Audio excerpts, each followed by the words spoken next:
Pues yo en realidad soy hija de la primera política importante, podemos decir, de la etapa transición del partido, que soy una hija de la política de la reconciliación nacional, porque mis padres no son comunistas en absoluto.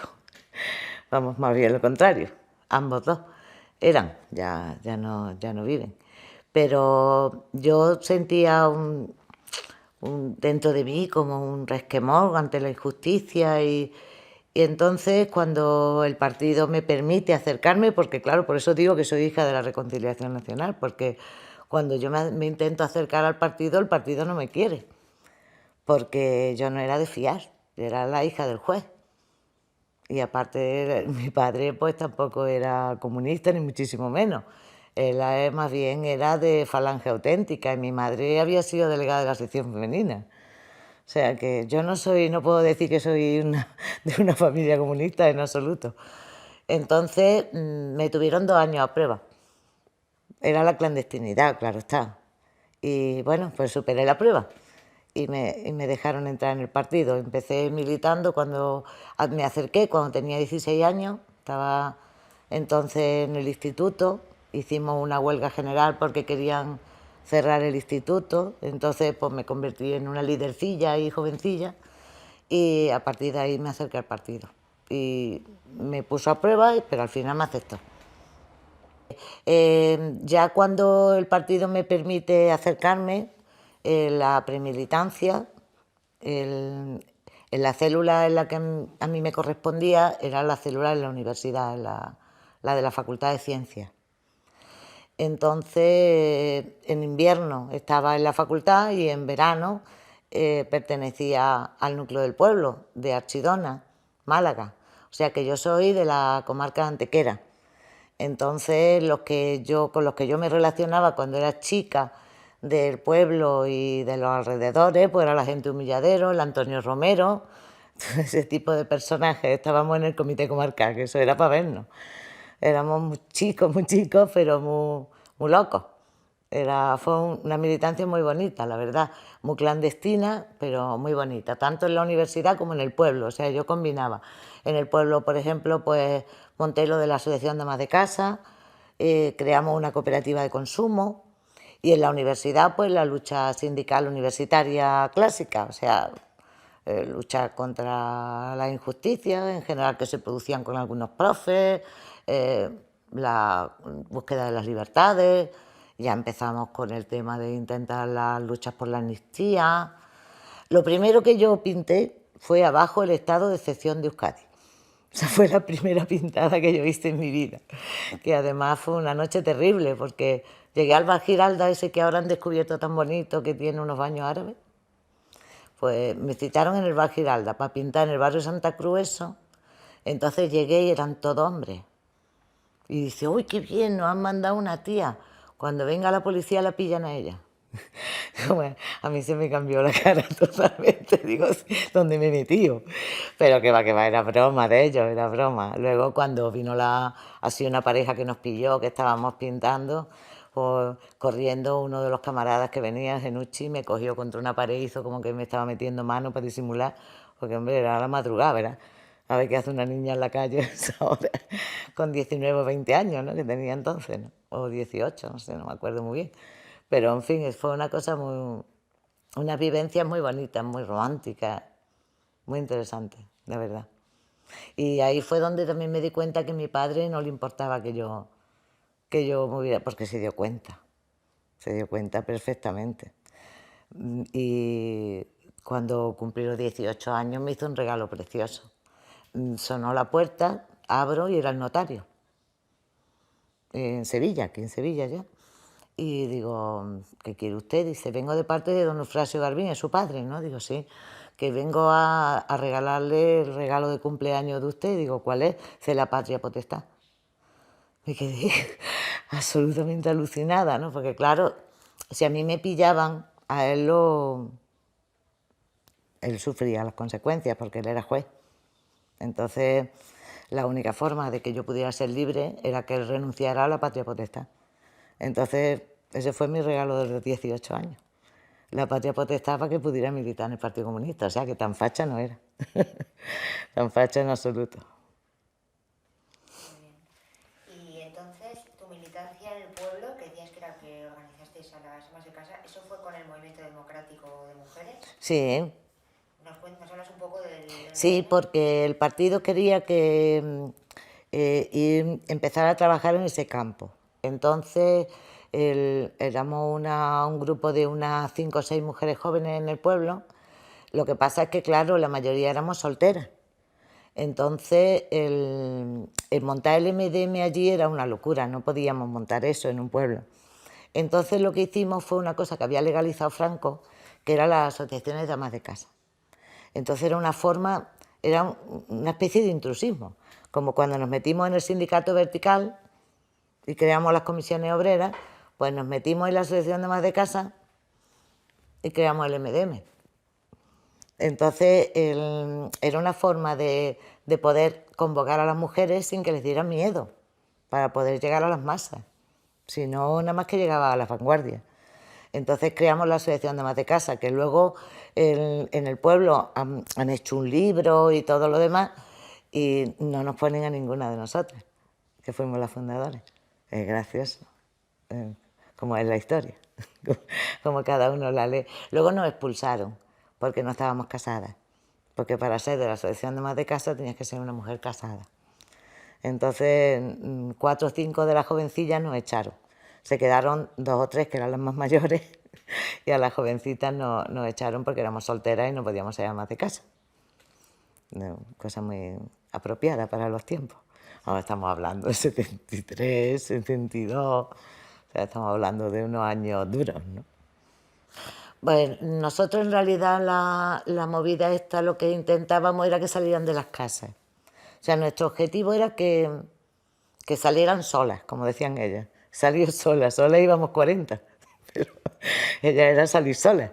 Entonces, pues organizábamos charlas o de alimentación. Nos basábamos mucho en los temas de nutrición y eso que les interesaba mucho. Luego también algunas de ellas que eran agricultoras, pues empezaron a plantear la posibilidad de hacer un comercio que se quedara en el pueblo, que las cosas que se vendían en las casas de forma ilegal, porque la gente vendía en las casas, vendía los tomates, vendía las patatas, vendía los huevos.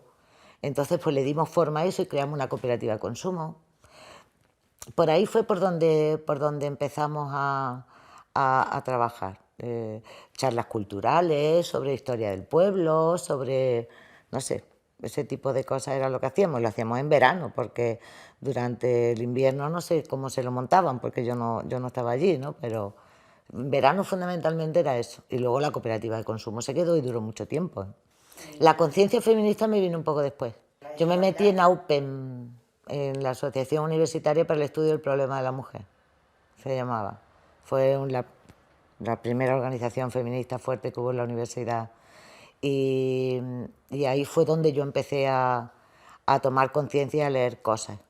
O sea, que primero estabas más concienciada con una conciencia de clase, ¿no? De injusticia simplemente, era una cuestión de injusticia, de que las mujeres, porque iban a estar metidas en las casas, tenían que estar en la calle, tenían que tener un papel protagonista.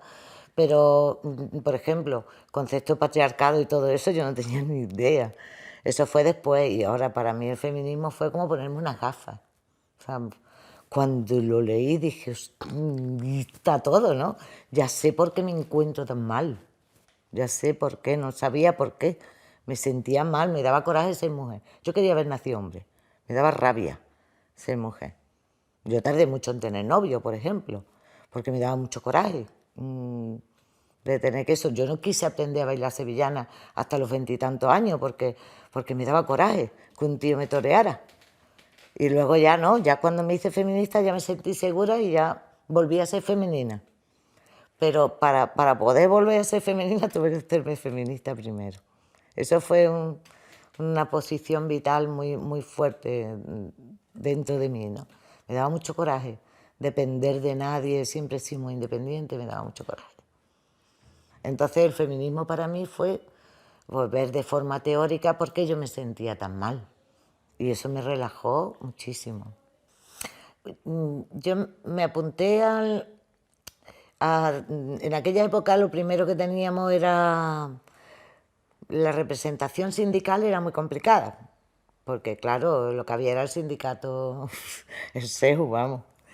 Entonces nosotros empezamos a crear las comisiones estudiantiles y yo me presenté de todas maneras delegada de curso, luego después llegué a delegada de centro, o sea, que llevábamos una carrera sindical, podemos decir, clásica, en el sentido de hablar con los profesores, de negociar la fecha de los exámenes, de lo que podemos decir que era el sindicalismo base. Pero a partir de ahí empezaron a surgir otras cosas, como el hecho de que, por ejemplo, existiera norma para hacer media, ¿no? La norma del 4, ¿no? Tenías que tener un 4 en las prácticas, para la teoría, no sé qué, en fin. Y ahí empezó a complicarse un poco la lucha, porque una cosa es estar de... Yo el sindicalismo nunca he sido sindicalista, me da un poquito de coraje el sindicalismo, yo lo siento por mis compañeros de comisiones obreras, yo he sido delegada sindical de comisiones obreras, pero nunca me ha gustado. A mí el sindicalismo, eso de hacerle a la gente los mandados, es una cosa que siempre me ha puesto muy nerviosa. A mí me gustaba la política, a mí no me gustaba. Pero bueno, también hay que hacer los mandados, porque, en fin, si hay que poner y hay que organizar la fecha de los exámenes, hay que hacerlo. Y es una norma básica, porque la gente, si no, aquello sería un desastre. Pero cuando ya empezó a salir eso de qué tengo que hacer para hacer media, qué méritos tengo que tener para poder tener nota, eso ya empezó a interesarme más, porque ya ahí se podía uno poner... quiero decir que cuando se hizo más compleja la negociación me interesaba más. Luego ya cuando se podía hablar de planes de estudio ya me interesaba muchísimo más, porque estábamos hablando de política, de las cosas que habría que estudiar, las que no había que estudiar, lo que era importante, lo que no lo era. Y eso fue ya el año... Yo acabé la carrera en el 77, entonces yo estudié del 72 al 77. Entonces en el 75 así hubo un punto de inflexión en el que ya pues se podía discutir de una serie de cuestiones que antes era absolutamente impensable discutir. Y ahí ya empecé a tener muchos problemas en la facultad, como es normal, porque el coraje que le daba a los catedráticos era que yo sacaba buenas notas. O sea, que yo era una alumna brillante. Entonces, claro, para ellos era un palo, porque el rojo tiene que ser mal estudiante, ¿no? Era lo que se vendía. Claro, lo mío los trastabillaba un poquito, ¿no? Y además no me podían echar, pues no era fácil, ¿no? Pero entonces intentaron aplicarme la norma del 4 de una forma brutal, que fue en una asignatura que se llamaba orgánica, que me pusieron en junio un 9 en teoría y un 3,9 en problemas. Y en septiembre un 9 en problemas y un 3,9 en teoría. O sea, para machacarme, ¿no? O sea, para dejar claro quién mandaba allí. Entonces, pues en esa época se podía pedir tribunal público y examinarte en público delante de todo el mundo. Entonces pedí tribunal público, que eso no se lo esperaban ellos. Me tuvieron que aprobar. Pero el objetivo de ello era que yo me tuviera que ir de Sevilla. O sea, ellos me querían echar de la universidad. Entonces su idea era, tú vas a acabar la carrera en Santiago de Compostela. Eso era constantemente, ¿no? Tú vas a acabar la carrera en Santiago de Compostela. Y venga. Pero no acabé la carrera en Santiago de Compostela, la acabé aquí porque hice el examen público y me tuvieron que poner un 9. Entonces se cagaron vivos, porque claro, los problemas que me pusieron, la teoría, todo lo hice perfecto, la gente aplaudiendo, el aula a rabiar de gente, algo que se convirtió en una lucha política a caraperro. Entonces eso, ahí me lo pasé bien como sindicalista. Ahí le di en la cara y me lo pasé bien. Luego ellos mismos me llamaron, pues ellos querían que me quedara allí a investigar. Me llamó el que era entonces rector, González García, en Inorgánica, y me llamó para que me quedara en el departamento de investigadora. Y aguanté un año, me tuve que ir, porque aquello era chupar de verdad. Además se lo dije, porque estaba todo muy corrupto, ¿no? Era todos los restos del franquismo, ¿no? Este hombre había ganado la cátedra con una pistola encima de la mesa. Con eso se lo digo todo. Ese era su máximo mérito, que había luchado por la patria. Entonces, claro, tenía un niño que además era bastante torpe, y entonces el niño estaba en Madrid de adjunto y él quería que se viniera aquí, heredara la cátedra, ¿no? Este era el González García, vamos, que era el rector. Entonces, que él me llamó, para estar con él. O sea, que no, con eso no quiero decir que fueron sectarios, no lo era. Pero claro, ¿qué quería? Pues estar lista. Como la tengo cogida, pues entonces la voy a poner que le dirija a mi hijo. Saca a esta tía una buena tesis y mi niño suma esos puntos para su carrera y se viene para acá. Entonces yo estaba obteniendo un producto, estaba sintetizando una cosa que era para el tratamiento de la tuberculosis y no conseguía purificarlo, no había dado con la tecla. Y él tenía prisa porque el niño se viniera. Y me dijo, mira, tú no te preocupes que tú vas a tener cum laude ya. O sea, no importa que tu producto esté impuro, porque vamos a falsear los datos y vamos a poner que está puro. Y le dije, mira, tengo 22 años. Si pongo el culo ahora contigo, cuando tenga 40 va a ser un bebero para todos, textual, así se lo dije. Digo, así que ha sido un placer. Y me fui. Me presenté a las oposiciones y la saqué y me fui de profe de instituto. O sea, que así acabó mi carrera investigadora, totalmente frustrante. Y mi vida y mi relación con la universidad acabó nada más que regular, pero bueno, todavía se acuerdan de mí en el departamento. Porque la verdad es que el trabajo mío era bueno, lo que pasa es verdad que yo necesitaba un poco más de tiempo para purificar el producto, buscar una nueva forma de sintetizarlo, en fin, porque era una cosa que se iba a utilizar. O sea, que era para los tratamientos médicos, no era una chorrada, era un derivado del isoniazida, vamos. Pues nada, así que ahí acabé mi vida estudiantil. Me fui de profe de instituto del tirón. Entonces era, pues, no sé, constantemente haciendo saltos en la calle, cortando la avenida, cada vez que había una lucha obrera, toda la lucha obrera. Era arriesgado, era bonito, era arriesgado, se pasaba mal, a veces se pasaba miedo, pero bueno, era tan importante. Yo recuerdo que el día que más miedo pasé fue el día que estábamos celebrando la Revolución en Portugal, la de los claveles. Entonces, pues nos subimos la Facultad de Ciencias, que la fábrica de tabaco estaba entonces.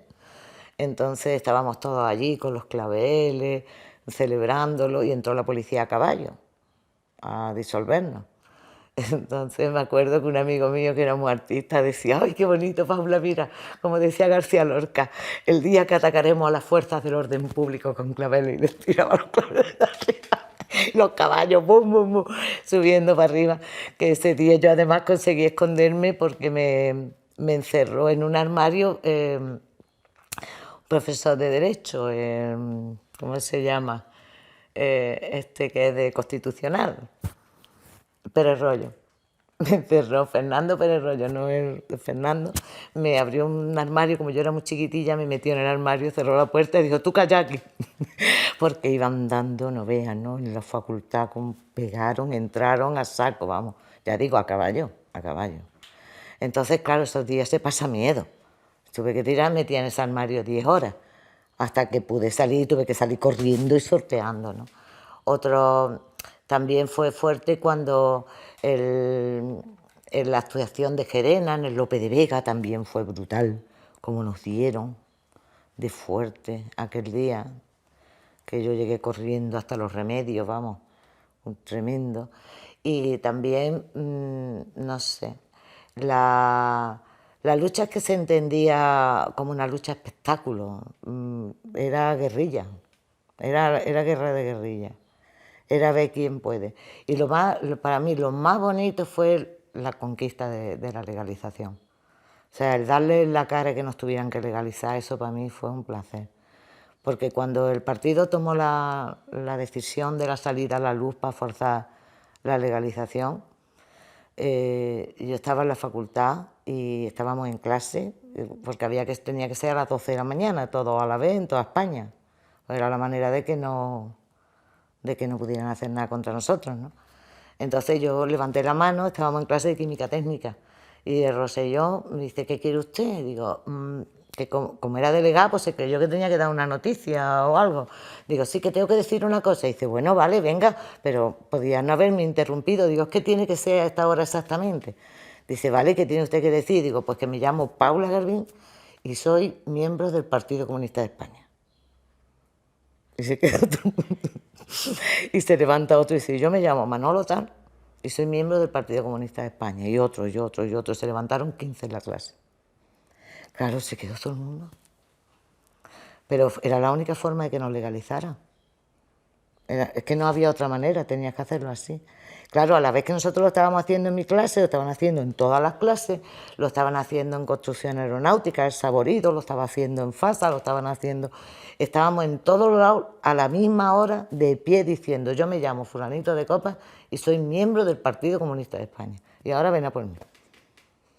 Aquello, para mí, lo más heroico que he hecho en mi vida, creo, es lo más heroico que he hecho en mi vida. Y fue súper emocionante. Luego nos hartamos llorar todos de los nervios, ¿sabes? Pero no nos pasó nada, claro, no pudieron hacer nada, no pudieron hacer nada. Ya luego, el Sábado Santo nos legalizaron. Pero tuvo que ser porque nos plantamos, si no, no nos hubieran legalizado, digo que no. Pero claro, o nos metían a todos en la cárcel, o nos legalizaban, es que no había otra manera. Y ahí sí que demostramos que éramos un partido. No, pues fue todo seguido, ¿no? Lo de los abogados Atocha, lo otro. Fue esa demostración de que éramos un partido, ¿no? Un partido organizado, fuerte, con la gente disciplinada, valiente, tira para adelante. Era un orgullo, vamos, para mí fue un orgullo tremendo hacerlo. Os lo habrán contado esto mucha gente, ¿no? ¿No lo hizo nadie? No, porque hasta ahora eres de las primeras que entrevistamos a la que le preguntamos de los 70. No. O sea, que fue como el Espartaco, ¿no? Sí, sí, fue muy gracioso. No, pero fue una orden del Comité Central, que no fue nada... La salida a la luz se llamó. Era la única manera. Dice, ahora venga, a ver, uno por uno empieza a detener gente. A ver si puede. Bueno, hay una fase que no es bonita, que es la de la negociación para que nos legalicen. Eso... Yo, que soy profundamente republicana, para mí fue un palo. Yo me acuerdo el día que fue precisamente, vamos, porque estábamos montando la... Fue una condición para legalizarnos, claro está. Estábamos montando la feria. Teníamos una caseta ilegal, que era el 69, y... Porque, claro, no podíamos tener una caseta del PC, como es lógico. Entonces estábamos decorando, estábamos poniendo las flores y eso, y llegó un camarada y nos lo dijo, que se acababa de firmar que aceptábamos la monarquía. Entonces me lié a arrancar flores en una fiera, vamos. Lo tiré todo y dije que viniera Santiago Carrillo a colgarla. Me sentó muy mal. Luego ya lo digerí. Pero en un principio, no sé, me pareció una traición tan grande el aceptar la monarquía. Pasa que, bueno, en fin, yo era muy joven también, ¿no? Que comprender que estaba negociando tuvo que aceptarlo, ¿no? Luego cuando me resarcí cuando Julio se rajó en aquella fiesta del partido, que no se me olvidara lo que lloré esa noche, Dios mío, qué emocionante, ¿no? Cuando volvimos a recuperar la República. Pero fue un palo para mí muy grande, porque es que mis convicciones republicanas eran muy fuertes, porque es que además la República era todo lo que nos habían quitado. Entonces renunciar a eso, pues, eso fue lo que peor llevé de todo. Eso mucha gente lo llevó peor que yo todavía. Eso fue uno de los fenómenos primeros para que la gente empezara a abandonar el partido. Yo no, porque me parecía que la lucha contra la injusticia estaba por encima de eso y que, bueno, que ya llegarían mejores tiempos como los de ahora, ¿no? Que los reyes van cayendo, ¿no? Por sí mismos. Esperemos que caigan del todo. Pero bueno, había un tiempo que hablar de la República en España era prohibitivo, ¿no? Una cosa absolutamente terrorífica, como había que adorar la figura del rey, ¿no?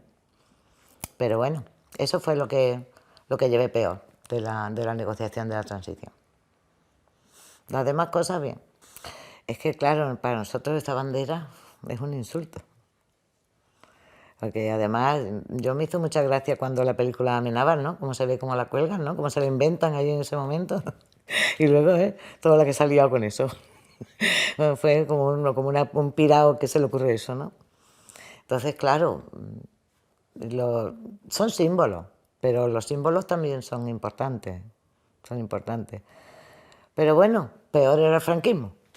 En fin, te vuelves posibilista y dices, hay que seguir luchando y hay muchos motivos para luchar y ya poco a poco cambiarán las condiciones. La correlación de fuerzas que teníamos, nosotros íbamos casi siempre de faraón. Nosotros no teníamos tanta fuerza como decíamos que teníamos. Yo toda la vida he negociado de faraón, toda la vida.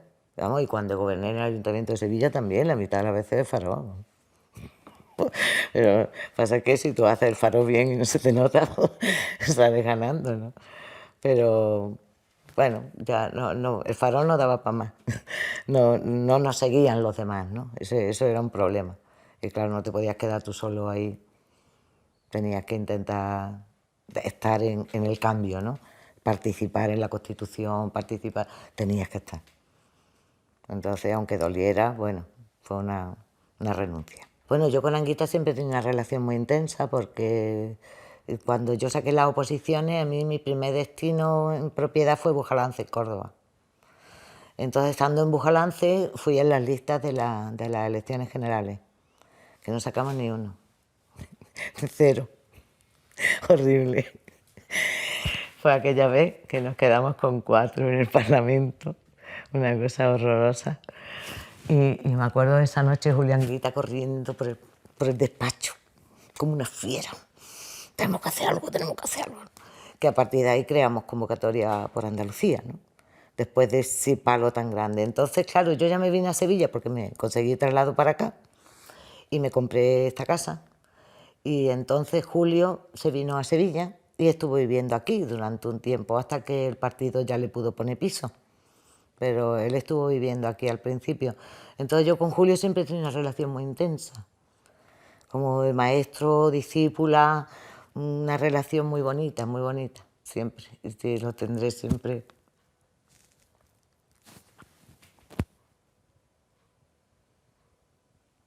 Que ha sido una muerte. Ha sido terrible la muerte. Pero bueno, que siempre lo voy a tener en el corazón y me voy a acordar de él. Porque cuando creamos convocatoria por Andalucía, yo me encargaba del área de educación. Entonces nos reuníamos aquí en el patio, estábamos unos pocos, y decía, cuidado el gobierno que voy a montar de Chirimbaina. Pues claro, él decía, vamos a jugar vamos a apostar a la política como si fuéramos a gobernar. Mira, tú vas a ser la de economía, tú vas a ser de enseñanza, tú vas a ser de sanidad, tú vas a ser... Así era, porque él era así, él creaba la política así. Entonces, claro, tú te lo creías que ibas a ser ministro, entonces tú te lo estudiabas todo, llevaba todo preparado. Una forma de hacer política muy bonita. Por eso decía siempre lo de programa, porque es que era verdad, es que el programa lo hacíamos. Y lo discutíamos con la gente y nos complicábamos con ellos, con el que más sabía de una cosa, el que más sabía de otra, y hacíamos cosas que eran muy importantes. Entonces, claro, cuando él se da cuenta de que la democracia no está dando de sí lo que tiene que dar, que es cuando él da ese discurso en la fiesta del partido, ¿no? Y todo lo demás, y dice, si tú no has respetado las normas que dieron lugar al pacto de la transición, el pacto de la transición se acaba de romper. Eso para mí fue como un balón de oxígeno. Entonces, ya a partir de ahí, pues empezamos con la lucha por la República. Nosotros en Sevilla empezamos en el año 2000, que hicimos una cena republicana. Que no hace tanto tiempo que empezamos a luchar por la República, claramente. Te estoy hablando que hace 21 años, no hace nada. Entonces, ahí a partir del año 2000, que ya cosimos 2 banderas enormes y las colgamos del puente de Triana y empezamos ya a montar el movidón de la lucha por la República. Y luego, donde más me he vengado yo de eso ha sido cuando me nombraron candidata a la alcaldía de Sevilla, ¿no? Ahí sí que me lo pasé bien, porque llegan los periodistas, puedo contar así, llegan los periodistas y dicen, oye, Paula, que eres candidata a la alcaldía, te tendrás que hacer traje nuevo. Sevilla, tú fíjate cómo es Sevilla. Claro, todo el mundo tiene que estrenar traje en feria. Entonces, claro, y si vas a ser candidata, no te va a poner traje el año pasado. Digo, oye, es verdad, pues yo no había caído. Y dice, claro. Digo, bueno, pues ya está, no preocuparos que os voy a dar una sorpresita. Sorpresita, tremendísima sorpresita. me hice un traje con los colores de la República, que me lo hizo una, que se llama Charini, que es una costurera de aquí de la calle Pera, desterrada a las 3.000 viviendas, a Polígono Sur. Entonces me hizo un diseño de traje precioso. Cuando yo aparecí en esa copa de inicio de campaña, en la feria, con el traje, con los colores de la República, le iba a dar un infarto. Estamos hablando del año 2003. Mi equipo, por supuesto, no lo sabía. Pues si lo hubieran sabido, igual no me hubieran dejado. Entonces me presenté con la Charini y digo, mira, aquí traigo a la diseñadora. Aquello fue, me vengué totalmente. ¡Buah! Foto de ABC. Digo, venga, pues, ¿queréis tener una alcaldesa? Pues voy a enterar a la alcaldesa cómo es. Vamos, lo que te dice siempre un equipo de campaña. Totalmente. Así que, ¿sabes? Me vengué, me pasé por las calles con mi traje y todavía cuando me lo pongo, voy por las calles y la gente se para a hacerse foto conmigo. A la gente le encanta. Ay, Pablo, una foto contigo con el traje.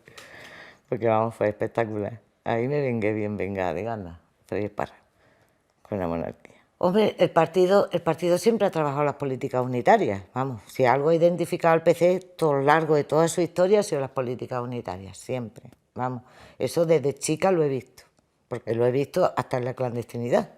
O sea que el hecho de que me aceptaran a mí ya era una demostración de política unitaria. Entonces, esa lucha para nosotros era la actualidad. O sea, tú tenías que actualizar. Pues lo mismo que había hecho Pepe Díaz en su momento, pues ahora había que volver a hacerlo. Había que ver cómo. Entonces, bueno, pues era un momento en el que el PSOE había defraudado a mucha gente y era un buen momento para hablar con la gente, para decirles, porque luego dijeron que se había quedado todo en el discurso de las dos orillas, en el sorpaso. Nosotros no estábamos pensando exactamente en eso, nosotros estábamos pensando en que había que hacer la revolución y en ese momento tocaba hacerla así, y que era la única manera de poder conseguir romper con algo. Y por eso fue, éramos conscientes de que estábamos haciendo historia, pues no lo sé. Pero es que si estás en política tienes que tener voluntad de querer hacer historia, si no, para estar de paso ahí en pleno, para eso ya están los otros partidos. Nosotros estamos para otras cosas, ¿no? Por lo menos para decir a la gente, mira, sí se puede hacer. Como cuando yo goberné, por ejemplo, y dije, bueno, yo gobierno con la condición de que tenemos que hacer la democracia participativa.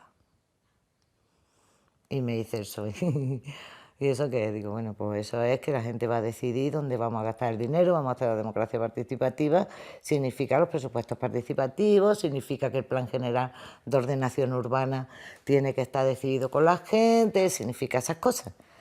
Ah, sí, pues, ¿no? Como dándote la razón. Bueno, pues eso fue lo que salvó nuestro gobierno. Eso fue lo que lo salvó. Porque el carril bici no existiría si no hubiéramos hecho eso. La Alameda no sería lo que es si no hubiéramos hecho eso. Porque es gobernar pegado a la gente, con la gente. Una persona que pretende gobernar y se cree que es muy listo, que tiene la idea, que va a llegar, que va a convencer a un técnico que convence tú. El técnico lo convence el Banco Santander. Déjate de tonterías. O sea, tú tienes que ir del tirón con tu gente pegada al culo. Es la única manera de conseguir hacer algo transformador, la única manera. Entonces, yo lo había visto además que Julio lo había hecho en el ayuntamiento cuando llegó a Córdoba. Él iba por ahí con las pizarritas explicando por los barrios en qué se iban a gastar los dineros, tal y cual. Y luego ya, pues, cuando conocí a Marta Janet, que me explicó lo de la democracia participativa y tal, y empezamos a aprender de Brasil, y tú dices, por aquí van las cosas, por aquí. Tú tienes que estar siempre con la cara, la oreja muy abierta y decir, ¿por dónde están tirando? Por aquí hay que ir. Y arriesgar, te puedes equivocar perfectamente, es agotador. Pero, y lo de sentarte todos los días en el despacho a que te venga la gente a pedirte favores, eso sí que es asqueroso. Yo me acuerdo que Julio tenía puesto en la puerta, aquí no se piden favores. Si para pedir favores te vas a otro sitio, te vas a la iglesia, aquí no se piden favores. Entonces ese clientelismo, esa dependencia, a mí eso es que me da asco. Yo no puedo con eso, no puedo. Es superior a mi fuerza, yo no podría gobernar así. No, es que les vamos a hacer este favor y luego nos van a votar. A votar a los de siempre, a los que mandan. Así no te van a votar por eso. El que te vaya a votar por eso no te va a votar a ti. Te va a votar otra gente por lo que haga, pero no porque le haga un favor, no, porque es como cuando te hace un favor a alguien. Luego no le quieres ver la cara porque no te quieres acordar de que le debe un favor. Eso es así. Así es la vida. Entonces la política es la vida, nada más que a gran escala. Pero, y por eso yo creo que siempre intentar romper en política son cosas que el partido siempre ha tenido a gala y creo que es una de sus mayores virtudes. Por lo menos tener gente valiente que es capaz de hacer propuestas que no haría nadie nada más que él. Porque yo me acuerdo que decía, hoy mira, han puesto wifi en esta que te puede enganchar, decía la gente, no, pero eso no ha sido el gobierno, eso han sido los presupuestos participativos.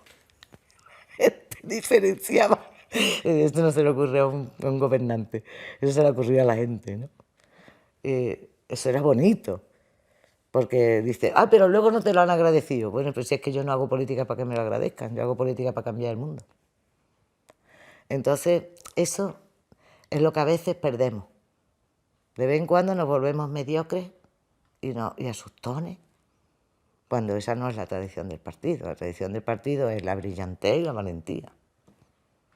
Entonces, con mediocridad no se va a ningún lado. Pues eso es lo mismo que decía Franco. Vamos, que no han inventado nada nuevo. Yo me he criado en ese mundo de decir de difamar. Es difamar porque es tan falso. O sea, un comunista es todo lo contrario. El comunismo es libertad, ¿no? Dices, el comunismo es libertad, ¿no? El comunismo es libertad. Vale que te dijeran en aquella época, no, libertinaje. Bueno, libertinaje. Pero es que es una propaganda vieja, antigua, arcaica y que le ha resultado. Porque la fama de la Unión Soviética, ¿no? Ese tipo de cosas, de que no puede hacer lo que quiera, ¿no? Yo me acuerdo un día que decía, es que fíjate en los países socialistas, tienen que hacer cola para coger la carne. Y decía mi padre, si aquí dieran carne, la cola iba a llegar hasta Pernambuco. No, y mi padre no era comunista, decía, vamos a ver, un sitio que te dan carne, vale, ¿perdona? O sea, aquí en Acciona dicen, vamos a poner la carne barata, que vengáis toda por ella y llega la cola hasta Antequera, vamos.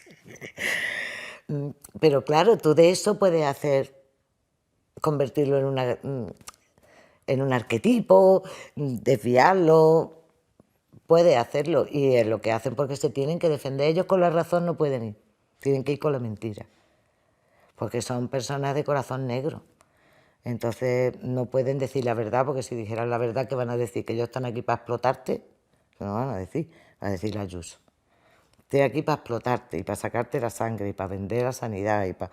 No, eso no lo puede decir. Dice, no, yo soy la libertad, porque te dejo que te emborrache todos los días.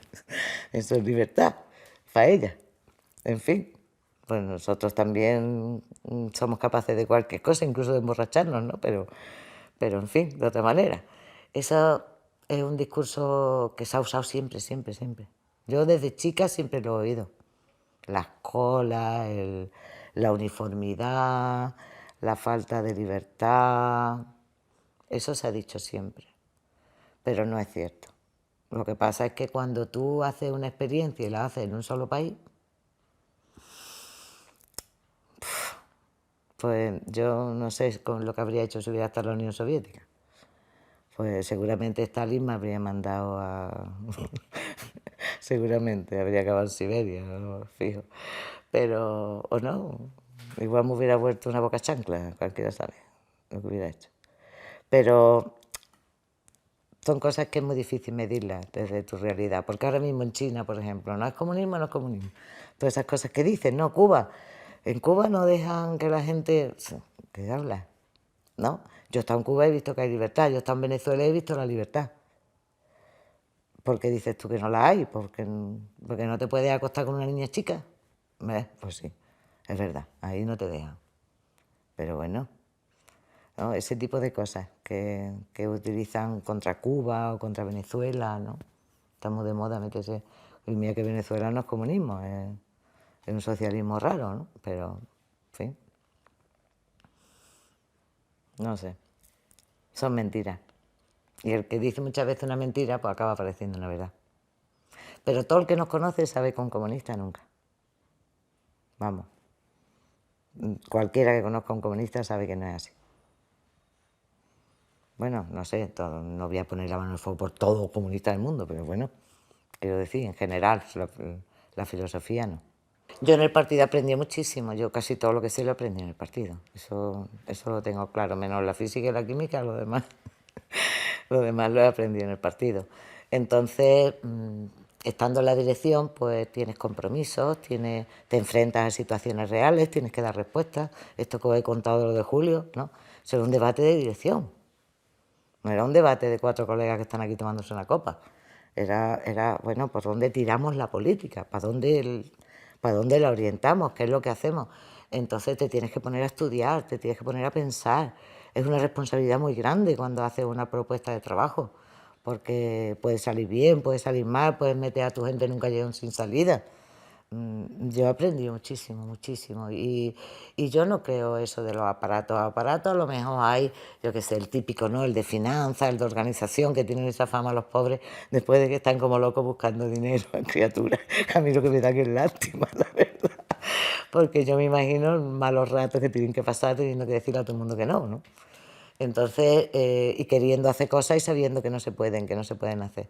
Pero yo no tengo esa visión de aparato, nunca he usado esa palabra además, porque yo he visto siempre a los dirigentes como personas como yo, que pretendemos hacerlo lo mejor posible y que puede haber veces que te equivocas, puede haber veces que lo haces mejor, veces que aciertas, veces que no aciertas. Ay, teníamos que haber hecho esto. Bueno, sí, a todo lo pasado todos somos listos, ¿no? Lo importante es asumir, si eres dirección, la responsabilidad tan grande que tienes.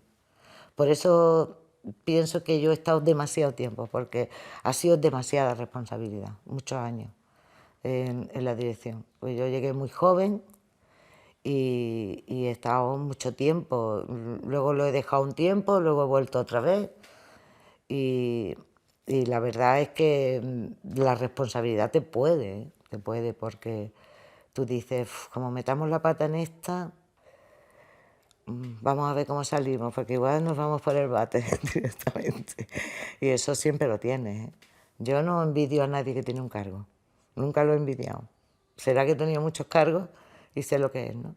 Pero eso de los que quieren tener un cargo, eso duran poquísimo. Todos los que conozco que les gusta, dura poco. La mayoría lo hacen por responsabilidad, ¿no? Vamos, por lo menos los que yo he conocido, ¿no? La gente que yo he conocido. Podía acertar más, acertar menos, algunos más poseídos de sí mismos que otros, ¿no? Pero bueno, también, si tú quieres hacer propuestas, tienes que ser una persona que esté segura de ti misma, si no, ¿de dónde van a salir las propuestas? Las propuestas se te tienen que ocurrir. Yo soy súper partidaria de la rotación, súper partidaria, eso me lo ha enseñado la vida. Tú no puedes estar mucho tiempo separado de la vida real, porque llega un momento que no eres capaz de interpretarla. Porque nada más que escuchas a los que tienes alrededor, y claro, no te da tiempo a escuchar más, porque no tienes vida, tu vida es esa. Entonces, yo siempre, cuando en los congresos hay que hacerlo de tantas veces no se puede estar en un cargo y tal, yo siempre voto los menos años posibles. De todas las propuestas que haya, la que menos años tenga, esa es la que voto yo. Porque creo que es muy importante la rotación, muy importante. Cuando yo estuve en el ayuntamiento, por ejemplo, ya en los cargos institucionales, que decirte, ¿no? Porque llega un momento que a base de escuchar empiezas a comprender al poder. Es que es inevitable, es humano. Es que no somos dioses, somos seres humanos. Entonces, que llega un momento en el que dices, claro, es que me has dicho esto porque, ya estás comprendiendo. En el momento que empiezas a comprender al poder, te tienes que ir. Ese es el momento de irte. Y yo por eso me fui. Me volví al instituto, la gente no se lo creía. ¿Que tú vas a volver al instituto? Digo. Y ahí he acabado mi año, ahí me he jubilado. O sea que yo tenía que volver a la vida real. Porque es que se te olvida, se te olvida. Por muy progresista, por muy roja que sea, muy alternativa, se te olvida. Tienes que estar rozándote con los compañeros, con los chavales, en tu mundo laboral, para tú tener conciencia de lo que está pasando en el mercado, en lo otro. Yo iba al mercado, pues yo no he dejado de ir al mercado nunca. Tenía que ir con una libreta, aquí yo apuntando cosas. Paula, mira, que tal calle que dijimos que se iba a arreglar, que no se ha arreglado todavía, porque no arregla. Es que ya no tiene vida. Es que eso no es cuerpo humano que lo aguante. Entre los que te exigen y los del poder que te intentan aplastar, eso no hay cuerpo que lo resista. Por lo tanto, hay que irse, hay que volver. Yo a todos los compañeros y a todos los camaradas les digo lo mismo. Más de 8 años no se debe estar en ningún sitio. Máximo 12, ponte, ¿no? Que a mí me pasó. Porque cuando yo me quería ir a los 8 años, resulta que Luis Pizarro, que era el que se había presentado siempre, estaba más caducado que un yogur. Entonces, claro, ¿qué pasa? Pues que me voy a ir yo también. Claro, dejamos esto descabezado. Entonces tuve que aguantar 4 años más, que fueron los años que gobernamos, cuando me presenté yo. Pero deseandito de que cumpliera los 4 años para coger camino y volverme a mi instituto otra vez a dar clases. A lo de segundo de la ESO ahí, caña de la braña. Pero eso es vital, estar pegado al pueblo. Es que se te olvida, señor, se te olvida.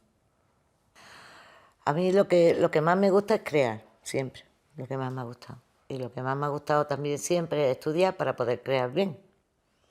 Porque la gente creativa es gente que estudia muchísimo. Es imposible. Estudiar es lo más importante para un comunista, porque nadie te va a decir cómo lo tienes que hacer, porque lo que tú pretendes hacer no se ha hecho nunca.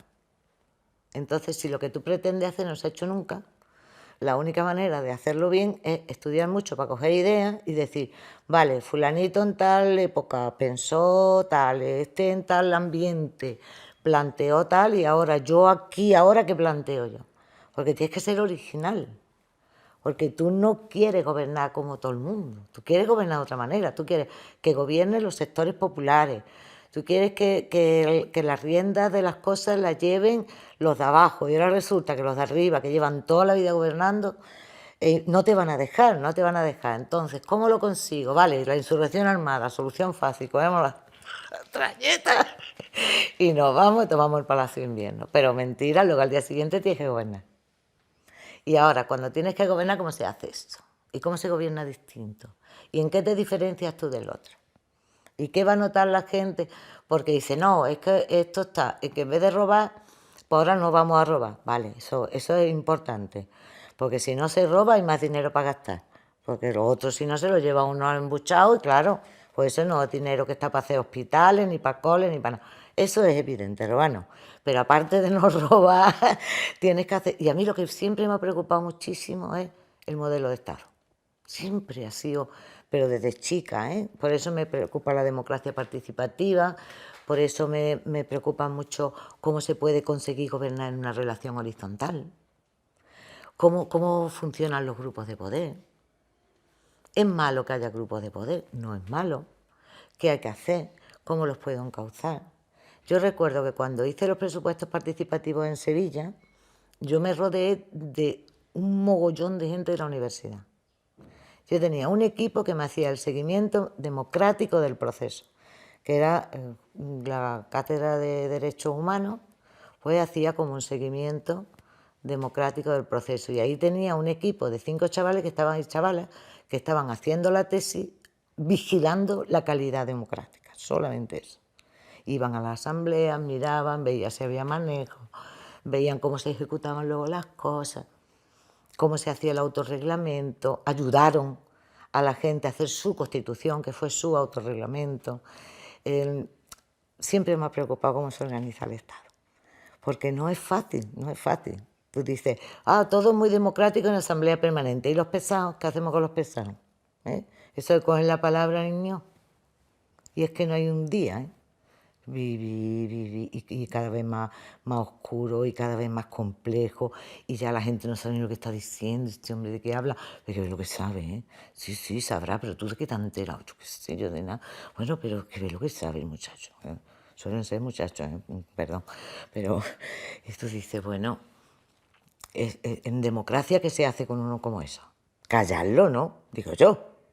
Más de 2 minutos no se puede hablar. ¡Ah! ¿Cómo que no se puede? Esto no es democrático. ¿Cómo que no es democrático? Lo que no es democrático es que tú te tires 25. Entonces, claro, todas esas cosas parecen tonterías, pero no lo son. Porque incluso queriendo gobernarnos de forma autogestionaria, ¿cómo es la autogestión? Porque yo he tenido problemas con autogestionarios tela, ¿eh? De encontrarme, por ejemplo, con la gente de un colectivo que había decidido de forma autogestionaria llevar adelante, que te digo, unos huertos, que te digo, una casa de la cultura, y que al final eran los caciques de allí. Porque el ser humano es el ser humano. Da igual que sea rojo, que verde, que colorado. Entonces, todas esas cosas a mí siempre me han preocupado mucho. Y eso es estudiando, viendo lo que han hecho en otros sitios, viendo cómo se corrige, viendo cuáles son los factores que tenemos que insistir en ellos. Todos los temas de autogestión obrera siempre me han preocupado mucho porque son gente que intenta autoorganizarse para desarrollar la producción, ese tipo de cosas que las hablamos, pero eso luego hay que saber hacerlo y llevarlo hasta el Consejo de Ministros. ¿Y eso cómo se lleva al Consejo de Ministros? No es fácil. Entonces, eso es lo que más me gusta de... Me voy a ir despidiéndome con la revisión del manifiesto programa del Partido Comunista de Andalucía. Esa va a ser mi despedida, ese va a ser lo último que quiero dejar. Una cosa hecha entre todos, lo que le he dicho a los camaradas en el debate del Congreso, que tengan la seguridad de que se van a convertir en un intelectual colectivo y que cada uno sabe, que no se crean que son 4 listos lo que saben, porque es muy antidemocrático el conocimiento, muy, muy antidemocrático. Entonces hay que intentar que todo el mundo puede saber, todo el mundo puede hablar, todo el mundo puede opinar. Y tienen soluciones que a ti ni se te ocurrirían. De una genialidad que tú dices, ¡oh, Dios, así de fácil era! Pues sí, así era. Y lo ves de pronto. Pero para eso tiene que haber mucha gente pensando. Entonces, esas cosas a mí me gustan mucho. Que la gente estudie, que lea, que hable, que construya. Aunque para eso a veces hay que ser un poquito dura porque hay que tener una mínima disciplina, ¿no?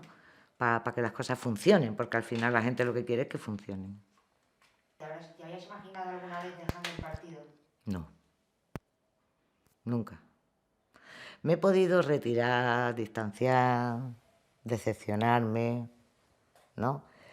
Porque también las luchas caínitas que a veces tenemos a mí me dan mucha pena, porque yo quiero a todos mis camaradas. Yo cuando, por ejemplo, algunos propusieron, como Eduardo Saborido mismo, la disolución del partido, yo no podía evitar tenerle cariño a Saborido, si es que yo había luchado con él en la calle. Entonces, a mí esas cosas me provocan mucho dolor. Y a veces lo que he hecho es retirarme un poquito para no estar en primera línea, porque es que sufro y además yo cuando sufro vomito. Entonces estoy en una reunión, me levanto y voy a vomitar y me pongo malísima. Entonces no me merecía la pena y en esos momentos pues me he retirado un poquito. Pero irme nunca. No, yo mi cuota y mi bandera hasta que me muera. Pues yo les diría que lo mismo que me dije a mí misma cuando pedí el ingreso en el partido, que no se puede luchar solo, no sirve para nada. Eso que dicen las soluciones individuales, no compro patatas, no sé qué, eso bueno, vale, yo no digo que esté mal, ¿no? Pero eso no va a ningún sitio. Hay que estar organizado. Hay que estar organizado porque si no estás organizado no puedes llegar a ningún lugar. Entonces, para mí, el partido que mejor responde a los intereses del pueblo es el Partido Comunista de España, porque nunca ha cedido a ninguna presión. Los han podido matar, torturar, lo que hiciera falta. Nunca han renunciado a su lucha y a defender a la gente más humilde y a defender al que más lo necesitaba, se lo mereciese o no se lo mereciese, te daba igual.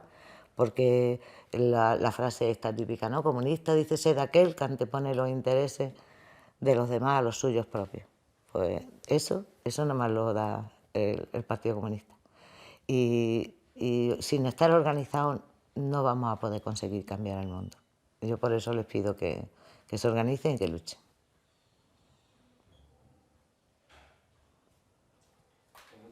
¿Ha quedado?